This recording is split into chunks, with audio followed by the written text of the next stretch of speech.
স্বাগত জানাচ্ছি চট্টগ্রাম প্রতিদিনের সঙ্গে আছি আমি সামিয়া তমা। চট্টগ্রামে উদ্বেগজনক হারে বাড়ছে ডেঙ্গুর সংক্রমণ। জুলাই মাসের প্রথম 23 দিনেই আক্রান্ত হয়েছেন 356 জন। চট্টগ্রাম জেলা সিভিল সার্জন কার্যালয়ের সর্বশেষ তথ্য অনুযায়ী চলতি বছরের 25 জুলাই পর্যন্ত জেলায় ডেঙ্গু আক্রান্ত হয়েছেন 654 জনেরও বেশি। এর মধ্যে জানুয়ারি থেকে জুন পর্যন্ত প্রথম 6 মাসে আক্রান্ত ছিলেন 298 জন। চিকিৎসকরা বলছেন এবার শুধু জ্বর নয়, অনেক রোগী শক সিন্ড্রোম, রক্তচাপ কমে যাওয়া, ডায়রিয়া, তীব্র পেট ব্যথা এবং লিভার কিডনির জটিলতা নিয়ে হাসপাতালে ভর্তি হচ্ছেন। ডেঙ্গুর হটস্পট চট্টগ্রাম থেকে আরো খবর জানাতে সরাসরি যুক্ত হচ্ছেন সহকর্মী আকরাম হোসাইন। আকরাম, আমাদেরকে জানাবেন যে ডেঙ্গু প্রতিরোধে কি ব্যবস্থা নিয়েছে কর্তৃপক্ষ? ধন্যবাদ তোমা। আসলে বন্যা এবং বৃষ্টির পরে কিন্তু সেই পানিগুলো জমে থাকার কারণে চট্টগ্রামে ডেঙ্গুর পরিস্থিতি খুবই ভয়াবহ আকার ধারণ করছে এবং দিন দিন ডেঙ্গু আক্রান্তের সংখ্যা বৃদ্ধি পাচ্ছে। একই সাথে আমরা সংশ্লিষ্ট কর্তৃপক্ষের সাথে কথা বলেছি, Chittagong city corporation, civil surgeon, স্বাস্থ্য বিভাগ এবং জেলা প্রশাসনের সাথে কথা বলেছি। তারা বলছেন তারা সমন্বিতভাবে এই পরিস্থিতি মোকাবেলার জন্য প্রয়োজনীয় ব্যবস্থা গ্রহণ করছেন।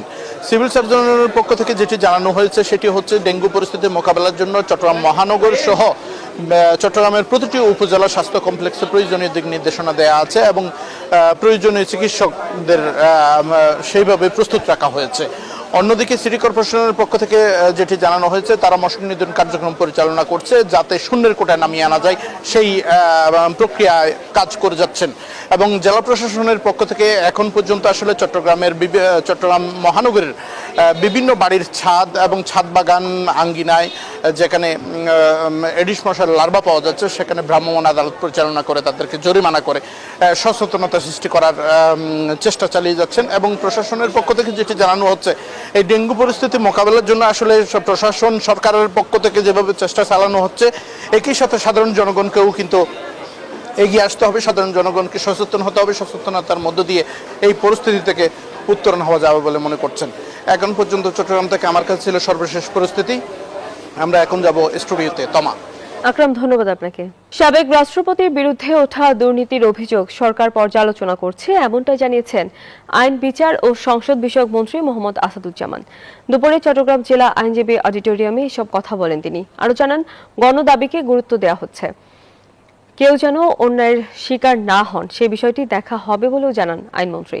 16 বছরে শুধু নথিভুক্ত উপায়ে 234 বিলিয়ন মার্কিন ডলার বিদেশে পাচার হয়েছে বলে অভিযোগ করেন মন্ত্রী।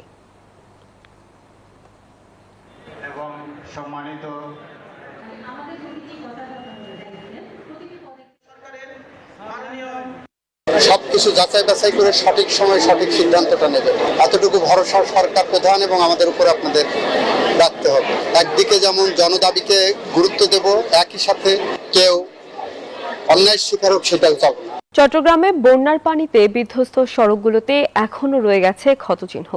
এখনো সংস্কার হয়নি এসব সড়ক। সড়ক ও জনপথ বিভাগের তথ্য মতে বন্যায় জেলার 241 কিলোমিটার সড়ক ক্ষতিগ্রস্ত হয়েছে। এর মধ্যে সবচেয়ে বেশি ক্ষতি হয়েছে সাতকানি ও বাঁশখালীতে। আবু জাবেদের ছবিতে চট্টগ্রাম থেকে নয়ন বড়ুয়া জয়ের রিপোর্টে থাকছে বিস্তারিত। চট্টগ্রামের বাঁশখালী ও সাতকানিয়ায় বন্যার পানি সরে যাওয়ার পর সড়কের বেহাল অবস্থা ফুটে উঠেছে। যেখানে সেখানে তৈরি হয়েছে বড় বড় খানাখন্দ, ক্ষত বিক্ষত হয়েছে সড়ক মহাসড়ক, ফাটল দেখা দিয়েছে অনেক স্থানে। রাস্তা পানি, বন্যার পানি দূর একশিনা মতো পানি, লোড গান বাড়ি হই আর বাড়িতে বাইরে দূর পানি তো এখন রাস্তা নইলে তো ভবিষ্যৎ আর তার চট্টগ্রামের সড়ক ও জনপথের 241 কিলোমিটার রাস্তা ক্ষতিগ্রস্ত হয়েছে। তবে বাঁশখালী ও সাতকানিয়ার গ্রামীণ সড়কগুলো সবচেয়ে বেশি ক্ষতিগ্রস্ত হওয়ায় চরম দুর্ভোগে বাসিন্দারা। এখন রোড ঘাট ভাঙে গেছে, আমরা চলাফেরা করতে পারছি না, কোথায় যাইতে পারছি না। উপজেলা প্রশাসন জানান বেহাল সড়কগুলো তালিকা করা হয়েছে। জাতীয়, আঞ্চলিক ও জেলা মহাসড়ক মেরামতে স্বল্প দীর্ঘমেয়াদী বরাদ্দের জন্য প্রস্তাবনা মন্ত্রণালয়ে পাঠানো হয়েছে। আমরা চিহ্নিত করেছি এবং আমাদের স্ব ডিপার্টমেন্টের মাধ্যমে এগুলো আমরা সংশ্লিষ্ট মন্ত্রণালয়ে পাঠিয়েছি। তো সেখান থেকে তারা আশ্বস্ত করেছে, আমাদের সরকারের বিভিন্ন দপ্তর আশ্বস্ত করেছে যে এগুলো রিকভার করার জন্য প্রয়োজনীয় পদক্ষেপ নেওয়া হবে। ক্ষতিগ্রস্ত সড়কগুলো স্বল্প মেয়াদে মেরামতের জন্য 34 কোটি 55 লাখ টাকা এবং দীর্ঘমেয়াদী মেরামতের জন্য 210 কোটি 29 লাখ টাকা বরাদ্দ চেয়েছে সড়ক ও জনপথ বিভাগ। নয়ন বড়ুয়া জয়, নিউজ 24 চট্টগ্রাম। নোয়াখালী বিজ্ঞান ও প্রযুক্তি বিশ্ববিদ্যালয়ে ট্রেজারার নিয়োগের দাবিতে মানববন্ধন করেছে শিক্ষার্থীরা। দুপুরে বিশ্ববিদ্যালয়ের কেন্দ্রীয় শহীদ মিনার প্রাঙ্গণে এই কর্মসূচি পালন করেন তারা। এ সময় তারা বিশ্ববিদ্যালয়ের যোগ্য শিক্ষককে ট্রেজারার হিসেবে নিয়োগের দাবি জানান। শিক্ষার্থীরা বলেন, বাইরে বিশ্ববিদ্যালয় থেকে কোনো ট্রেজারার নিয়োগ দেওয়া হলে প্রতিষ্ঠানের প্রতি তাদের দায়বদ্ধতা কম থাকে, ফলে চাকরির মেয়াদ শেষ হওয়ার পর তারা চলে যান। শিক্ষার্থীরা পরবর্তীতে কোনো প্রয়োজনে তাকে পান না বলে অভিযোগ করেন।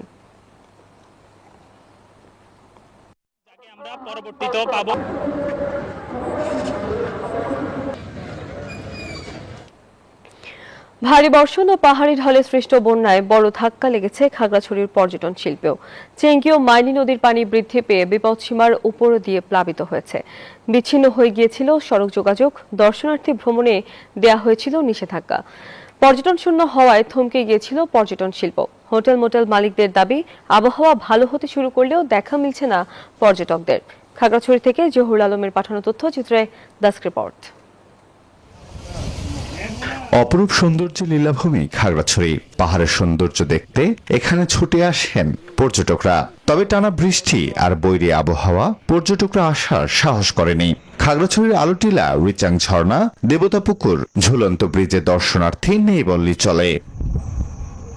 তবে বৃষ্টিপাত থামার পরও তেমন একটা পর্যটক আসেনি খাগড়াছড়িতে।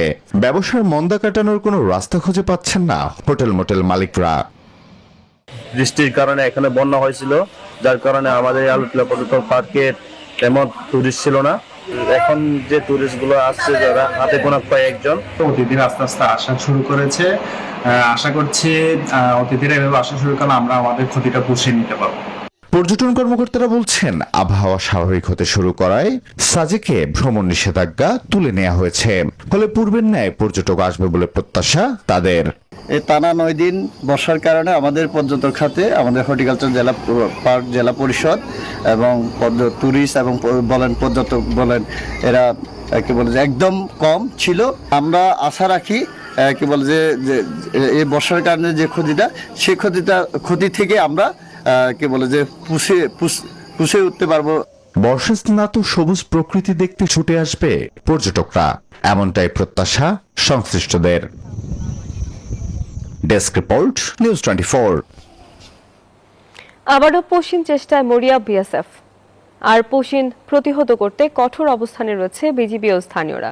এ নিয়ে আরো খবরাখবর জানাতে ফেনী থেকে সরাসরি যুক্ত হচ্ছেন সহকর্মী ইয়াসিন সুমন। সুমন, আমাদেরকে জানাবেন যে ফেনীর সীমান্ত পরিস্থিতি নিয়ে সর্বশেষ পরিস্থিতি আপনি কেমন দেখতে পাচ্ছেন? আসলে গতকালকে অর্থাৎ শনিবার ভোরে বিএসএফ ফেনীর পরশুরামের শ্রীপুর সীমান্তে 7 জনকে পুষিনের চেষ্টা করে, কিন্তু সেখানকার দায়িত্বরত টহলদার বিজিবি সদস্যদের দক্ষতায় এবং তৎপরতায় তারা সেটা রুখে দিতে সমর্থ হয় এবং বিএসএফ ব্যর্থ হয় এবং সেই শূন্য রেখা থেকে তারা তাদের যে 7 জনকে পুষিং করার চেষ্টা করেছিল তাদেরকে নিয়ে যায়।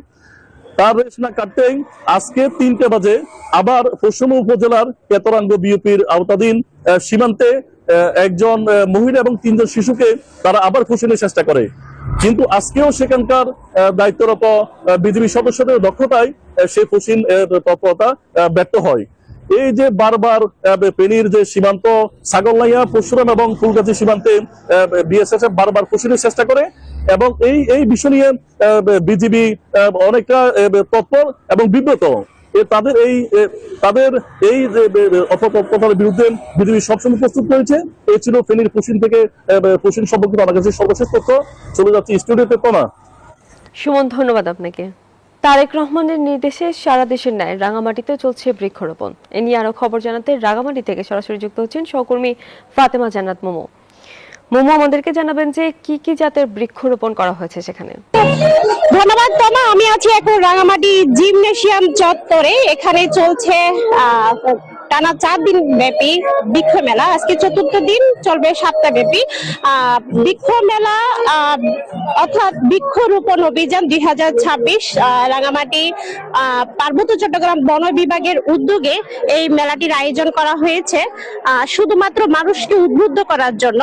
যেহেতু পার্বত্য অঞ্চল এমনিতেই বনজ ফলজ সম্পদে ভরপুর, যাতে বৃক্ষকে তারা যত্ন করে, পাহাড় সংরক্ষণ করে, জীববৈচিত্র্য রক্ষা করে, সেই অভিযান এবং সেই মেসেজ মানুষকে পৌঁছে দেওয়ার জন্য এই মেলা অনুষ্ঠান তারা আয়োজন করেছেন। আমার সাথে একজন কর্মকর্তা আছেন, তার সাথে একটু কথা বলতে চাই। এই মেলার মাধ্যমে আসলে মানুষকে কি ধরনের মেসেজ আপনারা দিতে চাচ্ছেন, কতটুকু জমেছে আপনাদের মেলা? ধন্যবাদ আপনাকে। আমাদের এই বৃক্ষ মেলা 2026 অভিযানের কথা হলো যে আমাদের অভিযানটা মানুষের মাঝে প্রচার করা, মানুষ যাতে গাছ এবং আমাদের ইকোসিস্টেমটা ঠিক রাখে, গাছ রোপণ করে, যত্ন করে। এই জন্যই আমাদের এই আয়োজন তখনই সফল হবে যখন মানুষ উদ্বুদ্ধ হবে। দেখতে পাচ্ছেন এখানে প্রচুর মানুষ আছে, অনেক গাছ বেচা কেনা হচ্ছে, ফলজ বনজ ঔষধি গাছ। এগুলি নিয়ে আমাদের আসলে উদ্দেশ্য, লক্ষ্য, এবং রাঙামাটিকে আরো অসংখ্য ধন্যবাদ। রাঙামাটিকে আসলে সুন্দর সবুজ শ্যামল রাখার জন্য বৃক্ষের কোনো বিকল্প নেই। বন বিভাগ এবং বনের সাথে যারা সম্পৃক্ত আছে তারা সবাই চাই রাঙামাটি সবুজ সুন্দর থাকুক। তো রাঙামাটি থেকে এই ছিল আমার কাছে সর্বশেষ তথ্য। ফিরে যাচ্ছি স্টুডিওতে। তমা। মোমো, ধন্যবাদ আপনাকে। ভরা মৌসুমেও চাঁদপুরে পদ্মা মেঘনা নদীতে জেলেদের জালে ধরা পড়ছে না কাঙ্ক্ষিত ইলিশ। ফলে অনেক জেলে মাছ শিকারের খরচ উঠাতে পারছেন না। দেনা পরিশোধ ও পরিবারের খরচ বহনে হিমশিম খাচ্ছেন তারা। জেলা মৎস্য কর্মকর্তারা বলছেন, নাব্যতা সংকট এবং বৈরী আবহাওয়ার কারণে এই সমস্যা দেখা দিচ্ছে। চাঁদপুর প্রতিনিধি খোকন কর্মকারীর তথ্যচিত্রে ডেস্ক রিপোর্ট। চলছে ইলিশের ভরা মৌসুম। মাছ ধরার জাল ও নৌকা ঠিকঠাক করে জেলেরা নদীতে বা সাগরে যাচ্ছেন। দিনরাত নদীতে জাল ফেলেও মিলছে না ইলিশ, ফিরছেন শূন্য হাতে। টানা 65 দিনের নিষেধাজ্ঞা শেষে নদীতে গিয়ে খালি হাতে ফিরে হতাশ জেলেরা। নদীর নাব্য সংকট, পলিজমে ডুবুচর জেগে ওঠা, অবৈধ জালের ব্যবহার ও সাগর পাড়ে নদীর মুখে টং জাল পুঁতে রাখাকে দুষছেন জেলেরা। নদীতে ইলিশ না পেয়ে পরিবার ও ঋণের দায় নিয়ে বিপাকে পড়ছেন তারা। অসহায় এসব জেলে সরকারের কাছে সাহায্যের দাবি জানিয়েছেন। এখন হচ্ছে মাছের মূল সিজন, এখনই মনে করেন 2600-2700 টাকা কেজি, 1 কেজি রোজনের ইলিশ। এখন এখানে এসে 3000-3100 টাকা। আসলে চাঁদপুরের লোকাল নদীতে কোনো মাছ নাই। যেমন হাতিয়ার মাছ এসেছে, এও ছোট মাছ, এবং 400 গ্রাম 450 গ্রামের মাছ নাই তেমন। এই বছর মাছ 70-80 মণ 100 মাছ হয় এখন। কিন্তু এটা আমাদের এই আর্দ্রও শেষ, আমরা ব্যবসায়ীরও শেষ, জেলেরও শেষ, মানে সবাই ক্ষতিগ্রস্তের মধ্যে আমরা আছি। বৈরী আবহাওয়া ও ডুবুচর চাঁদপুরের পদ্মা মেঘনায় ইলিশের প্রাচুর্য হারানোর অন্যতম কারণ বলে জানান জেলার শীর্ষ এ মৎস্য কর্মকর্তা। পর্যাপ্ত বৃষ্টি ইলিশের প্রাচুর্যতার অন্যতম কারণ। বৃষ্টি হলে নদীর নাব্যতা এমনি বাড়বে। তো নদীর নাব্যতা বাড়লে পলির ফিল্ট্রেশন যেটা এটার পতিত হওয়ার পরিমাণ কমে যাবে, যার কারণে নদীর গভীরতাও কিছু বাড়বে। তো সার্বিক কার্যক্রমগুলা ঠিক মতো চললে ইলিশের প্রাচুর্যতা আশা করি বাড়বে। নদীতে ইলিশের বিচরণ বাড়াতে সরকার কার্যকরী পদক্ষেপ নিবে, এমনটাই প্রত্যাশা চাঁদপুরের জেলেদের। Desk report, news 24। আর এই ছিল নিউজ 24 চট্টগ্রাম প্রতিদিনের সংবাদে। এতক্ষণ সঙ্গে থাকার জন্য ধন্যবাদ সবাইকে।